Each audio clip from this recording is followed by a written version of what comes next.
ये वीडियो मैं हिंदी में बना रहा हूँ क्योंकि कुछ पढ़े लिखे लोगों की ना करतूत बतानी है। आईआईटी वालों का एक ग्रुप जिसमें 3 लड़कियां थी, 2 लड़के एक रेस्टोरेंट पे ना खाना खाने बैठे, इंडियन रेस्टोरेंट पे। रेस्टोरेंट भरा हुआ था। जिस बंदे ने उनकी सर्विस करनी थी उसके पास पहले से ही 3 टेबल थे। अब ये बैठे, इन्होंने 2 डिशेज ऑर्डर की हैं, राइस साथ में आते हैं, 4 चपाती ऑर्डर कर दी। ऑर्डर रेडी हुआ, वो बंदे ने लाके इनके सामने रख दिया। अभी ऑर्डर रखा ही है, इन्होंने 4 चपाती फिर ऑर्डर कर दी। अब ऑर्डर है, किचन में जाएगा, टाइम लगेगा। लेकिन इन्होंने जस्ट थोड़ी देर बाद लड़के को कहा कि भाई हमारा ऑर्डर नहीं आया। वो लड़का किसी दूसरे टेबल पे था, उसे बुलाया। चलो वो बंदा गया। कुछ देर बाद वो 4 चपाती लेके आ गया, इनके आगे रखी। जैसे ही रखी इन्होंने फिर कि एक डिश और ऑर्डर कर दी, दाल जल्दी लेके आओ बोले हमारे लिए। अब टाइम लगता है, डिश रेडी होगी, किचन में टाइम लगेगा क्योंकि बाकी टेबलों का भी ऑर्डर है। लेकिन इन्होंने थोड़ी देर बाद ही लड़के के ऊपर अपनी इंग्लिश झाड़नी शुरू कर दी कि तुझे मैनर्स नहीं है, तुझे हॉस्पिटैलिटी नहीं आती, तू गैस्ट्रोनॉमी में काम ऐसे कर रहा है। सीधी सी बात है भाई, तुम आए हो नॉर्मली बंदों की तरह एक बार अपना खाना ऑर्डर कर लो। ये क्या होता है कि भाई 4 रोटी पहले ला, 4 बाद में ला, बाद में दाल ला, ये ला, ये क्या होता है। लेकिन वो जो रेस्टोरेंट चलाते हैं हस्बैंड वाइफ, वो समझदार थे थोड़े। वो आए पहले, उन्होंने इन्हें समझाया कि भाई टाइम लगता है, किचन में ऑर्डर जाएगा, शेफ अंदर से रेडी करेगा, तो ही बेचारा जो सर्विस वाला है वो सामने रखेगा आपके लाके ना। ये थोड़ी है कि आपने ऑर्डर निकाला मुंह से और एकदम आ गया। अगर कोई और होता ना, वो अपने वेटर को डांटता। लेकिन यहाँ जो समझदार थे ना, उन्होंने उन्हें कहा कि भाई आप यहाँ गलत हैं, ऐसे नहीं होता। तो इन्होंने आगे से मतलब अपनी इंग्लिश झाड़ते झाड़ते उन्हें धमकियां देनी शुरू कर दी कि हम आपके रिव्यू बैड कर देंगे, हम किसी डिपार्टमेंट पता नहीं कौन सा वहां पे कंप्लेंट कर देंगे आपकी। तो वो बोले कर दो जहां पे करनी है कंप्लेंट। ये उन लोगों की बात है और ये रियल बात है क्योंकि ये ना मैंने सामने बैठ के देखी हुई बात है। फिर बोले जी हम बिल पे नहीं करेंगे क्योंकि हॉस्पिटैलिटी अच्छी नहीं थी।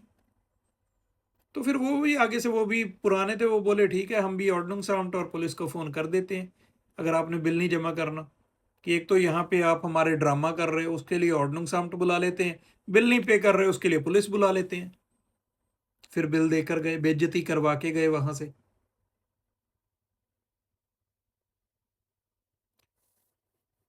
मतलब ये रियल बात है, ये होता है रेस्टोरेंटों में जब लोग जाते हैं ना। कुछ लोग ऐसे होते हैं कि जिन्हें ये लगता है कि अगर रेस्टोरेंट में बैठ गए तो साला रेस्टोरेंट ही बुक कर लिया है हमने, कि मुंह से निकालेंगे डिश का नाम और एकदम से रेडी होके आएगी। अगर ना आई तो वेटर को अपनी पढ़ी लिखी करतूत झाड़ने लग जाते हैं उसके ऊपर। और वहां एक चीज और हुई, ये इंग्लिश में अपनी इंग्लिश झाड़ रहे थे ना।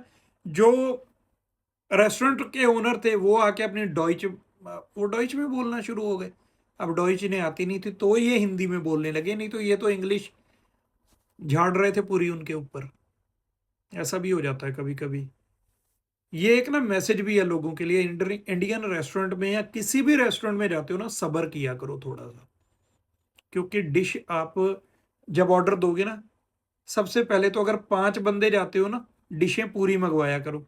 5-6 बंदे होते हैं, डिशें 2 मंगवाते हैं। पापड़ ला दो एक, राइस थोड़े और दे दो, ये क्या चीजें होती हैं।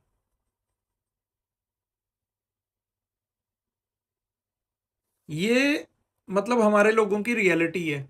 कई लोग हमेशा कहते हैं कि भाई जब हम रेस्टोरेंट में जाते हैं किसी में, अगर वहाँ का स्टाफ इंडियन हो ना, वो हमसे ढंग से बात नहीं करते, या जैसे वो दूसरे लोगों को मतलब ना ट्रीट करते हैं, वो हमें वैसे ट्रीट नहीं करते। वजह ये है क्योंकि हमारे लोगों की ना आदतें ही खराब है। हमारे लोग ड्रामे ही ऐसे करते हैं जैसे मैंने बताए। ये कई इंडियन रेस्टोरेंट वालों के साथ हुआ होगा और कई लोगों के सामने ये चीज जरूर हुई होगी। ऐसा मत किया करो। और स्पेशली जो अपने आप को बहुत पढ़े लिखे बताते हैं ना, अगर सामने इंडियन बंदा है उससे आप हिंदी पंजाबी में भी बात कर सकते हो, वहां अपनी इंग्लिश मत झाड़ने लग जाया करो। माना तुम पढ़े लिखे हो, लेकिन ये नहीं है कि भाई अगर साले तुम्हें 4 लाइनें इंग्लिश की आती हैं तुम आगे वाले बंदे के ऊपर वही झाड़ते रहोगे। अगर वो आपसे हिंदी में बोलना चाहता है तो उससे आप हिंदी में भी बात कर सकते हैं, जैसे आपने बाद में की थी। शायद ये वीडियो मेरी वो लोग जरूर देख रहे हो, शायद देख रहे होंगे।